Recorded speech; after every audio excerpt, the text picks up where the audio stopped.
Hi, it's Natasha. Today I'm going to go over some arm balances. We're going to go over side crow, funky crow, and funky flying crow, and flying crow. Flying crow or Ekapada Bakasana can be one of the more challenging arm balances for sure. As long as you get the correct weight distribution, as with all arm balances, you should be able to do the posture. So I always take us through like a mini class through my tutorials so that you're all warmed up, the proper muscles are fired, and you're ready to go when we hit the actual pose. So let's start with some wrist prep. We'll move on to shoulders, core, and then some stretching, especially for the twisting or side crow. It takes quite a bit of a twist to get there. So let's start with some wrist prep. Circle the wrists outside, circle the wrists inside, big circles. Start to blink the fingers, open, close. Watch your forearms really start to fire and burn here. And then we're gonna take these extensions and forward flexion, little pumps. So we're gonna take it up, up, up, up, and then down, down, down, down. So flex the hands and then point the fingers like you're trying to touch the insides of the forearms. 2 more sets, pumping up. These get hard really quick. And forward, 2, 3, 4, and up, flex, back, extension, point, forward into flexion. Take that same reverse pointed palm and then take the palms up. We'll sit into a tabletop position and wiggle the fingers here. See if you feel comfortable putting some compression in the top of the hands. Let's take the fingertips backwards towards your knees and rock back and forth.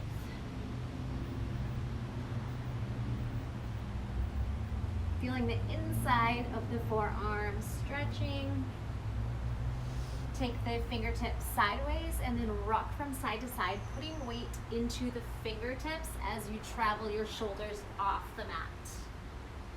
Leaning away. And one more time, we'll go through those blinks, this time with the arms overhead in elevation, meaning the shoulders are reaching up to the sky. Start to pump, pump, pump. See if you can blink really fast, open and close all the way, and pull the shoulders or arms behind the ears, possibly, depending on how open your shoulders are. Keep blinking for 10, 9, 8, 7, 6, feeling it, 5, 4, 3, pull the ribs in, tense up through the core, 2, and 1. Float those palms down, circle the shoulders a few times. So we're gonna work on protraction and retraction. In arm balances, we really need to push the ground away and separate those shoulder blades into protraction. So let's try that here. Protract, separate shoulder blades, retract, squeeze the shoulder blades towards one another, slide them together, push apart. Retract, protract, retract, protract, inhale and exhale. Let's do that in plank.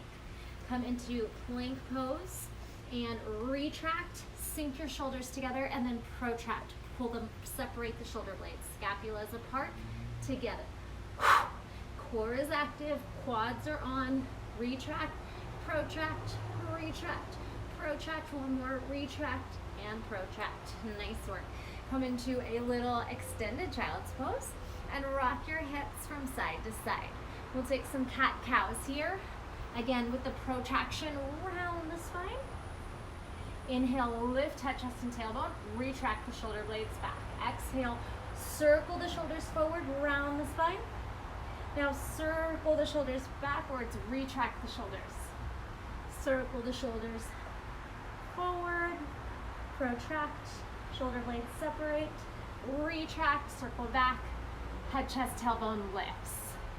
From here, we'll practice compression. As you protract the shoulders, we're gonna hug knee towards the armpit and drop. Push the shoulders down, hug the knee in. So we need a lot of core compression strength in our Bakasana crow poses so that we can get into a nice tight little ball, make our body as compact as possible. We'll make the pose easier, and the more you're engaging the core, the less weight you have down, heavy into the hands and wrists. All right, push. And we also do need to have a little bit of a lean into the pose. So make sure you're comfortable here with the shoulders over the fingertips, and you can rock back and forth. And don't forget that your fingertips are always your brakes. So bending the knuckles and really gripping down into the mat, called spider fingers, will give you that extra strength through the whole hand, putting especially down the mounds of the hands, and again, gripping on with fingertips. So that goes for handstands and all the arm balances. All right, tuck your toes under. Let's take a downward facing dog. Pedal a few here. Push the shoulders away from the body. Keep pressing forward as if you were trying to press the mat forward. Deep breath in, big sigh out. All right, we're gonna round the spine in protraction again and hit your plank pose with protracted shoulders. Now those knee tucks here, tuck 4. Here's your 3. Right, left is 1. Push the shoulders down, squeeze the belly. Can you compress, feeling that hip flexor, quad and core working together? One more time, squeeze to lift, squeeze to lift. Downward facing dog. A little more on the shoulders. Roll forward to plank, and we'll take elevators, also known as commandos. And this is also a nice prep for a funky crow. So this is your funky placement of the arms. One hand down, one forearm down, forearm, other hand down, other forearm down. So this placement of your hand by your elbow is what we want for funky, and then press up to the top. Do that again. Hold, forearms, hold, hands. Other side, forearm, forearm. Got ants on my mat. Hand down, hand up. Downward facing dog. Pedal it out. Maybe a child's pose to give your shoulders and wrists some ease. Go ahead and pop up into a forward fold at the back of your mat. And just again, working on core compression. See if you can press your belly into your thighs and squeeze the two together. And then soften. And then squeeze the belly into the thighs and soften. One more time, belly to thighs, maybe you straighten out, squeeze the core. Let's walk out, and we're gonna hit a long plank. So our hands are gonna go as far away from the body as possible, creating a hollow body shape by tucking the tail, pulling the belly in. Squeeze right here. Take a couple breaths, fight for it. Hopefully your mat is not slippery, and then walk it in. Adding a twist for our twisting side crow. Let's see if we can really twist and touch our knee to our tricep. Tuck the knee, twist. Can you hit above the elbow? And down, tuck the knee, twist. Hold. Come back, tuck the knee in, twist. Tap the elbow, hug the heel in, and come down. All right, let's come into a malasana, or little yogi squat, prayer squat. Pull the elbows apart. Press the palms into the heart center. Feel your lats and your side body find space. Create that lift and lengthening. And then we're gonna do a couple of variations. Bringing the feet and knees together, or the heels and toes together, and the knees wide. See if you can just make yourself into this really small ball. Maybe your forearms are down. Nice placement to practice our baby crow as well. Push the shoulders down, circle out the wrists. Good. Let's see if we can sweep the arms behind the back. Maybe lower the forehead towards the mat. Practicing really big compression. And then bring the knees together and let's work on a twist. See if you can connect your tricep or elbow over the quad and press the palms to the side of the mat. Just start to lean without taking off. Lean forward, get the body to twist. And let's go other side. Hook across left elbow to tricep. Place the palms towards the front of the mat like you're gonna do a plank. And then just practice shifting forward, not really worrying about any arm balance, but really working on twisting the knees and the torso, the hips, the pelvis to one side. And come back. Flip those palms upside down. All right, we're gonna do a little bit of core work and then we'll go into the arm balances. So let's have a seat and work on Bakasana on our booty, like we're doing Navasana Crow. Hug the knees into the chest, hug the heels in, and then bring the knees into the armpits. So you're in a crow pose. Hold it here for 4, protract the shoulders, squeeze the belly in, quads, hip flexors on 3, 2, it's harder than it looks, and 1. We're gonna take the same position on our back, supine, hug the knees into the armpits, palms to the sky, protract the shoulders, hug the hip flexors, the knees, the quads in 3, 2, 1, low boat to crow, low boat to crow tap, low boat, crow, low boat, reclined crow, one more time, low boat, reclined crow. Rock yourself up, catch the crow at the top, knees into armpits, hug heels in, protract shoulders, hold for 4, 2 complete breaths, 3, 2, and 1. All right, how's that core? Let's add a little seated twist.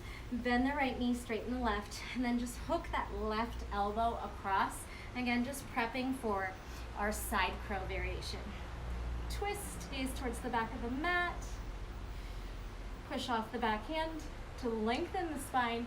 Exhale a little deeper on your twist rotation. And we'll switch.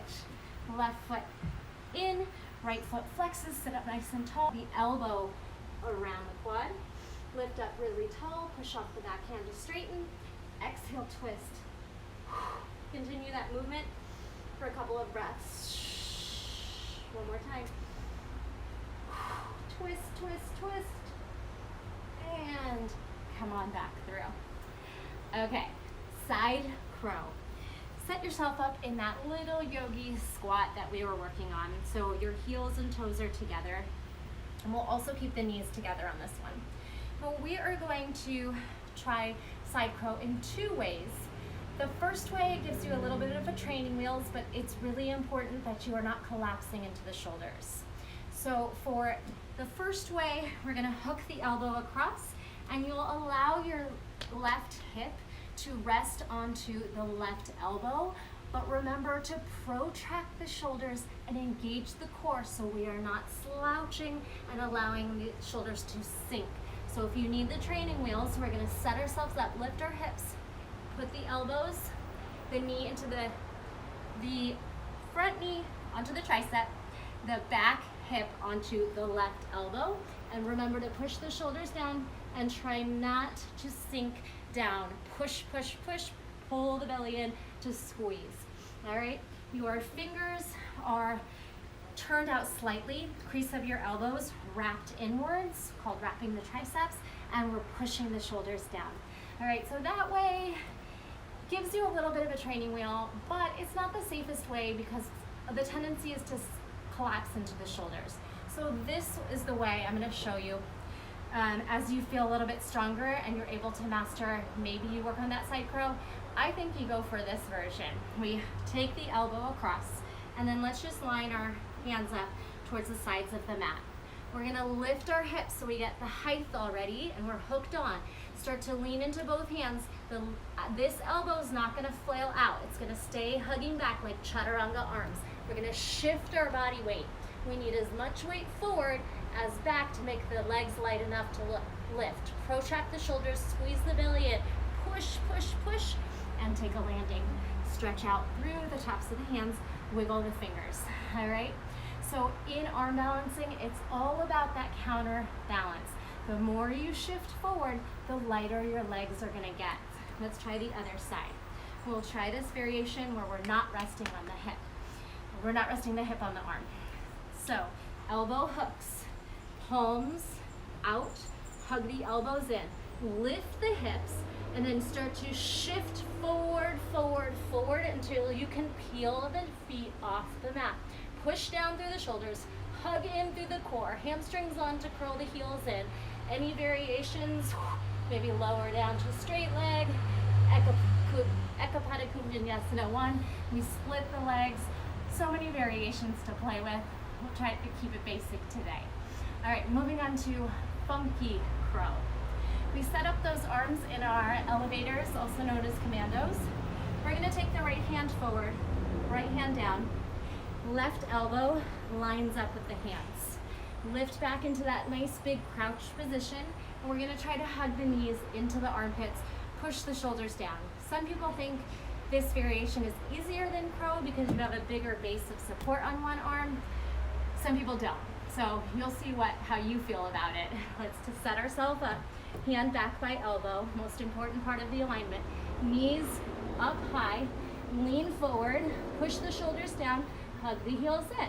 There is your funky crow.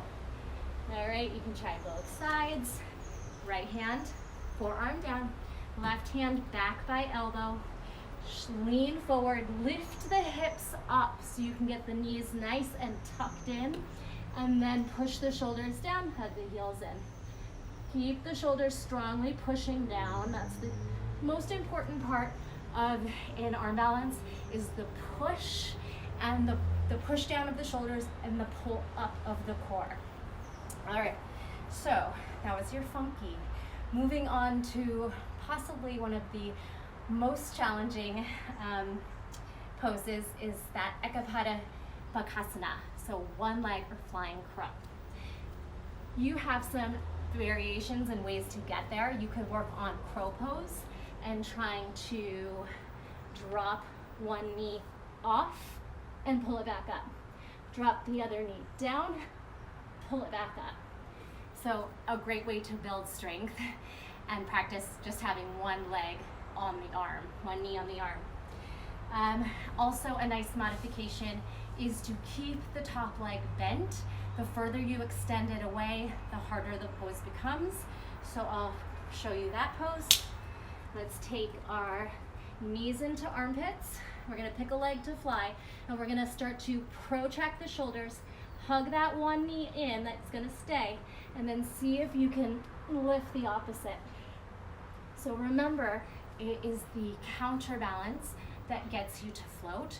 So in a flying crow, you need to move the head a little bit more forward so the leg can lift back, all right? So it's a little bit different than crow, where it's a lot easier to take both shoulders forward and then the heels up, and you can take crane by straightening the arms, pushing the shoulders down even harder, using the core to lift the hips to get light enough on your arms to straighten, all right? So working crow to crane will help your flying crow as well. So another little cheat for flying crow that makes this pose a little easier when you're learning is to bring the knee back further away from down the arm. It's gonna make yourself a little bit lighter and easier to make it easier to counterbalance, if that makes sense. So the higher your knee is, the harder the pose gets. The further away, if you find this little spot on the elbow, you might surprise yourself and be able to fly. All right, remember, shoulders forward, leg back and out. So I'll show you the more advanced version. You're gonna snuggle that knee into the armpit. Again, shift forward, hug the heel in, and lift up, push the shoulders down, squeeze the belly, hug the heels in, lift the leg, and nice work. And of course, there's all kinds of transitions. You can go flying crow right into Ekapada Kundinyasana 2, flying split. I'll show you that one real quick. And then we'll try a funky flying crow.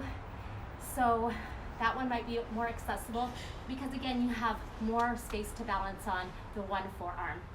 So let's just try flying crow to slide down the arm to flying splits. So hug the knee in, left leg swings up, start to gaze forward even more, bend the elbows like chaturanga, shift your heart forward, leg back, and that was it. All right, so it's that little movement of bending the elbows into rib cage, heart forward, chaturanga, and legs continue to make the splitting action. All right, whew. Last one we'll do, let's stretch the tops of the hands down. You can take the back of the hands into the ribs, let the elbows fall heavy. This one won't be as taxing on the wrists. Last one of the day. All right, funky flying crow. Let's take our left forearm down, right palm back by the hand. Lift the hips, set yourself up. Knee into tricep, back further is easier, up higher is harder. Snuggle that knee in if you can. You can start by bending and extending. You gotta push the shoulders down, push the shoulders. That left hand might creep in towards center, which makes it easier too. And could drop to crow pose. No, funky crow pose from flying crow, or you can press up from funky crow to funky flying. Words, all right. And we'll finish up trying it on the other side. Remember, you can pause this and practice as much as you like to. Take your right forearm down, left hand down, back by the elbow. Left knee finds your shelf. We start to shift the energy forward, pull up the knee and lift. Eventually, you'll be strong enough to float up to funky pincha, back through flying funky, and into funky crow. Whew. I hope this was helpful for you. Please let me know if you have any questions, and I'll see you next time. Bye.